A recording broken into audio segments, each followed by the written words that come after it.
لا شريك له وأشهد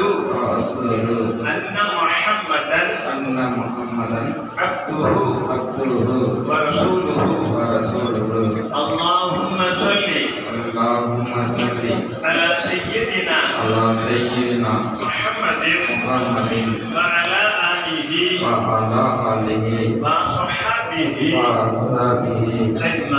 أجمعين. ஜனாப் சிராஜ் மைதீன் அவர்களது மகனார் முஹம்மது அஸ்மி டிடெக் என்ற பெயருடைய தங்களுக்கு ஜனாப் முஹம்மது இப்ராஹிம் ஷா அவர்களது மகனார் ஹலீமத்துல் தஸ்லீம் டிடெக் அவர்களை 2500 ரூபாய் மற்றும் 37.400 கிராம்